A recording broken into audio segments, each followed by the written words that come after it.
অন্যের চোখের পানির উপর নির্মিত ঘর কখনো সুখের হয় না। একজন স্বামী তার স্ত্রীকে কখন পাগলের মতো ভালোবাসবে জানেন? আসুন এক বৃদ্ধা মহিলার সাক্ষাৎকার থেকে জেনে নেই, যিনি তার স্বামীর সাথে সফলতার সাথে কাটিয়ে দিয়েছেন দীর্ঘ 50টি বছর। তাদের জীবন শান্তিতে ভরপুর ছিল, ঝগড়া তো দূরের কথা, দাম্পত্য জীবনে কখনো কাটাকাটিও হয়নি। একজন সাংবাদিক এই বৃদ্ধার কাছে তার 50 বছরের সফলতা দাম্পত্য জীবনের রহস্য জানতে চাইলেন। কি ছিল সেই রহস্যময়? মজার খাবার বানাতো, দৈনিক সৌন্দর্য, বেশি সন্তান জন্ম নেওয়া, নাকি অন্য কিছু? বৃদ্ধা বললেন, দাম্পত্য জীবনে সুখ শান্তি প্রথমত আল্লাহর ইচ্ছা, এরপর স্ত্রীর হাতে। একজন স্ত্রী চাইলে তার ঘরটাকে জান্নাতের টুকরো বানাতে পারে, আবার চাইলে এটাকে জাহান্নামে পরিণত করতে পারে। কিভাবে? অর্থ দিয়ে তা হয় না। কারণ অনেক অর্থশালী মহিলা আছে যাদের জীবন দুঃখ কষ্টে শেষ নেই, যাদের স্বামী তাদের কাছে ফিরতেও চায় না।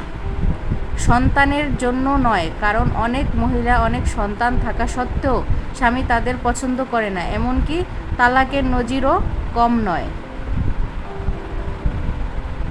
ভালো খাবার বানানো এটাও নয়, কারণ অনেক মহিলা আছে যারা রান্নায় খুব দক্ষ, সারাদিন রান্নাঘরে কাজ করে, অথচ স্বামীর দুর্ব্যবহারের শিকার হন। তার কথা শুনে সাংবাদিক বিস্মিত হয়ে বললেন, তাহলে আসল রহস্যটা কি? বৃদ্ধা বললেন, যখন আমার স্বামী রেগে গিয়ে আমাকে বকাবকি করতেন, আমি সম্মানে দেখিয়ে নীরবে থাকতাম, অন্তত হয়ে মাথা নাড়িয়ে তার প্রতিটি কথায় সায় দিতাম। সাবধান, বিদ্যুতের দৃষ্টি কখনো চুপ থাকবেন না, কারণ পুরুষ মানুষ বিচক্ষণ, সেই সহজে তা বুঝতে পারে।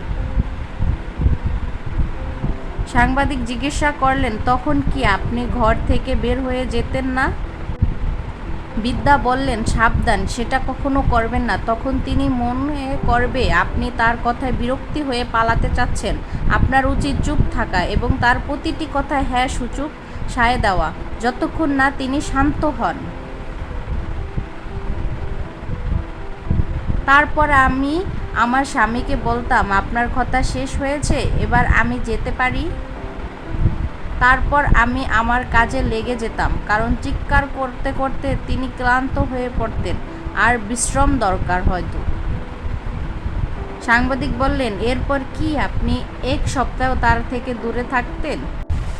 বৃদ্ধা বললেন, সাবধান, এই ধরনের অভ্যাস থেকে দূরে থাকুন, এটা দুধাবির তরবারির চেয়েও মারাত্মক। স্বামী যখন আপনার সাথে আপোষ করতে চান, তখন যদি আপনি তার কাছে না যান, তাহলে তিনি একা থাকতে অভ্যস্ত হয়ে যাবে। সাংবাদিক বললেন, তাহলে কি করতেন? বৃদ্ধা বললেন, আমি 2 ঘন্টা পর এক গ্লাস দুধ বা এক কাপ গরম চা নিয়ে তার কাছে যেতাম এবং বলতাম, নিন, এগুলো খেয়ে নিন, আপনি খুব ক্লান্ত। এই সময় স্বাভাবিকভাবে কথা বলতাম। তারপর তিনি বললেন, রাগ করছো? আমি বলতাম, না। তখন তিনি তার ব্যবহারের জন্য দুঃখ প্রকাশ করতেন এবং ভালোবাসায় কথা বলতেন। সাংবাদিক বললেন, আপনি কি তখন তার কথা বিশ্বাস করছেন? বৃদ্ধা বললেন, অবশ্যই, কেন নয়। শান্ত থাকার অবস্থায় যা বলবে তা বিশ্বাস করব না, রাগান্বিত অবস্থায় যা বলে তা বিশ্বাস করব? সাংবাদিক বললেন, তাহলে আপনার ব্যক্তিত্ব?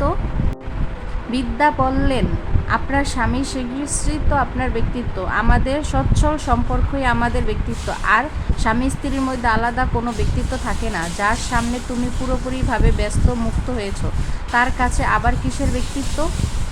মহান রব আমাদের দুনিয়ার জীবন ও আখিরাতের জীবন কল্যাণ দান করুন।